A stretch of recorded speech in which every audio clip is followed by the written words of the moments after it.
क्या हालत हो गया है सबका, ये किसी से छिपा नहीं है। इन लोगों को इस पर बात करना चाहिए। तो वही 2014 से पहले जो स्क्रिप्ट तैयार किया था भाजपा ने, सारे प्रवक्ता एक ही बात बोलते हैं, 3 तलाक खत्म कर दिए, 370 खत्म कर दिए। अरे भैया, नॉर्थ ईस्ट कब देश से अलग था और कश्मीर कब देश से अलग था? इतना ताल ठोकते हो आप लोग। आखिर ये नया भारत क्या है? नया भारत अखंड, हम तो अब अखंड भारत की तरफ जा रहे हैं। अखंड भारत जिसमें पाकिस्तान में भारत के हिस्सा होगा, यानी तिरंगा फहराएंगे हम लाहौर में, हम तिरंगा फहराएंगे नेपाल में, हम तिरंगा फहराएंगे बांग्लादेश में, हम तिरंगा फहराएंगे चाइना में, हम तिरंगा फहराएंगे चीन में। यह है नया अखंड भारत जो हमारे भागवत जी सपना देख रहे हैं। अखंड भारत का जो पुराना सम्राट अशोक के जमाने का भारत था, हम लोग तो उस भारत की कल्पना कर रहे हैं। लेकिन अभी ये भारत में रहकर भारत को तोड़ने की बात कौन कर रहा है सर? उस पर भी बात करी फजल साहब। सारी बातों को आपने जिक्र कर दिया। हिंदुस्तान, पाकिस्तान, चीन, पता नहीं कहां कहां चले गए। मैं कह रहा हूं तौकीर रजा भारत में रहकर महाभारत की बात क्यों कर रहे हैं सर? उस पर तो जवाब दीजिए। फजल साहब, आप बीजेपी के प्रवक्ताओं की स्क्रिप्ट को छोड़िए ना सर, आप अपने मुद्दे पर आइए और जवाब दीजिए। तौकीर रजा देश के प्रधानमंत्री हैं। तौकीर रजा जब कहते हैं कि भारत में रहकर महाभारत होगा और जिस दिन इस देश के मुसलमान सड़कों पर उतरा है, संभालना मुश्किल होगा, तो क्या इस बात को छोड़ दिया जाए? महाभारत भारत में हुआ था, महाभारत के बाद हुआ था। फाजिल साहब, इस बात का क्या मतलब है कि अगर मुसलमान सड़कों पर उतर आए तो संभालना मुश्किल हो जाएगा? फाजिल साहब प्लीज प्लीज मुद्दे पर रहिए। मैं सभी मेहमानों से अपील करूंगा, मुद्दे पर रहिए, इधर उधर ना भटकिए। भारत में रहकर अगर वो ये कहते हैं कि मुसलमान अगर सड़कों पर उतरेगा तो संभलेगा नहीं, इस बात का क्या मतलब है? तोड़ने की बात तो खुद तौकीर रजा कर रहे हैं। महाभारत कहां हुआ था? भारत की धरती पर हुआ था सर। अगर मुसलमान और हिंदुओं को अलग अलग कर रहे हैं तो तौकीर रजा कर रहे हैं ना। सुनिए, सरकार से अगर हमारा कोई मतभेद होगा तो हम शिकायत किससे करने जाएंगे? हमारी लड़ाई तो मतलब सीधा महाभारत का ऐलान कर देंगे सरकार से। ऐसा सीधा महाभारत का ऐलान कर देंगे क्या? जेल हो आंदोलन कोई असंवैधानिक कार्य है क्या?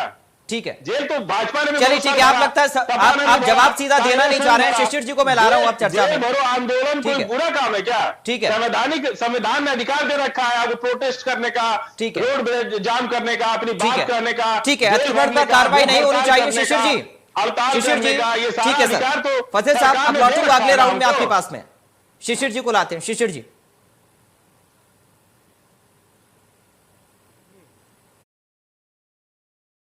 आते हैं। शिशिर जी,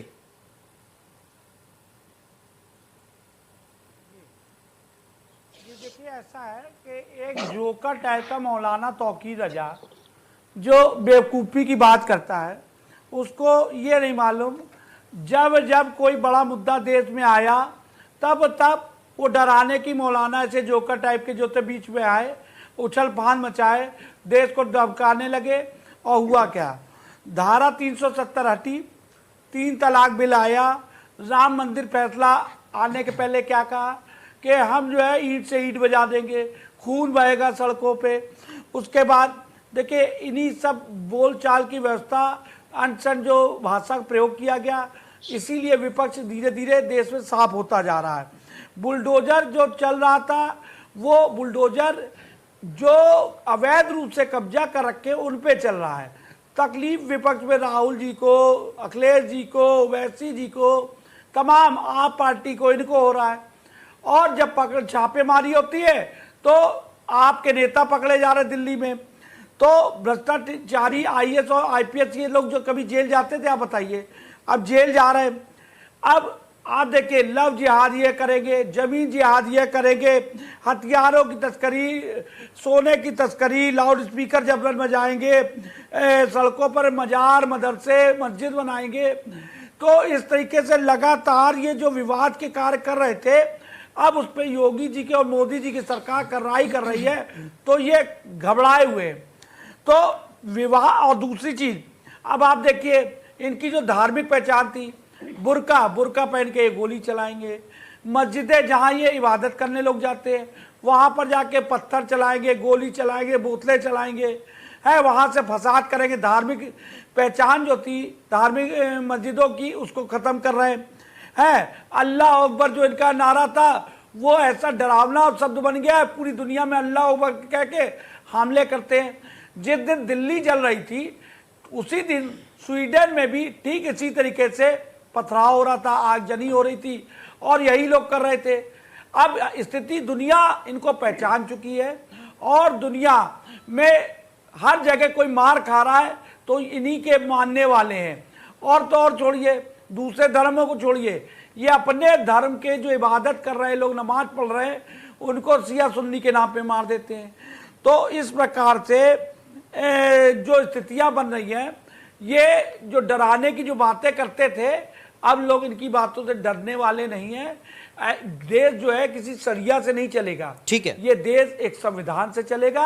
ना हिंदू, ना मुसलमान, ना सिख, ना ईसाई।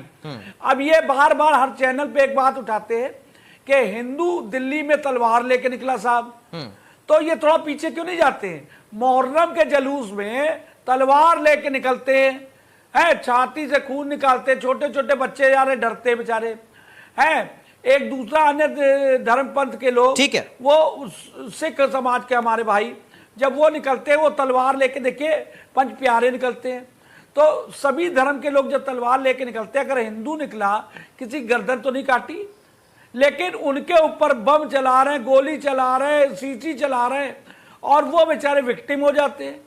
बुलडोजर कल दिल्ली में चल रहा था, उसमें क्या हुआ देखिए, मस्जिद की कबर को ऐसे दिखा रहे, मस्जिद तोड़ी नहीं गई, छुई नहीं गई, बाहर दुकान अवैध जो बनी थी उन पे चला बुलडोजर।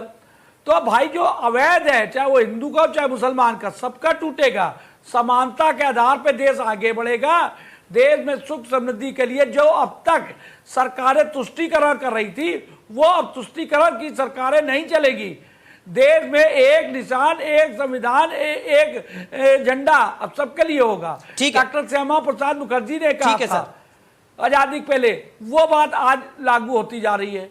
ठीक है, सभी के साथ समानता के साथ एक ही कानून होगा, एक ही संविधान और एक ही निशान होगा। चलिए ठीक है गौरव मिश्रा जी, इसमें भय की बात नहीं, जो सज्जन अच्छे सभी धर्म के लोग हैं उनके साथ समानता का व्यवहार होगा।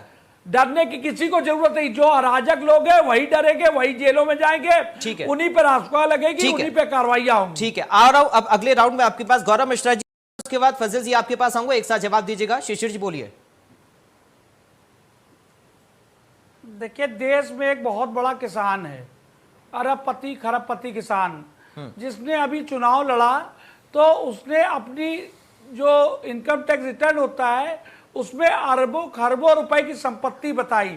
और जहां पर ये आपका स्टूडियो है, यहां से मुख्यमंत्री आवास के एकदम बगल में एक अरब, 2 अरब के 5 बंगलों में रहता है वो व्यक्ति, और उसका नाम है फखरुल अली चांद जी के जो नेताजी है अखिलेश यादव जी।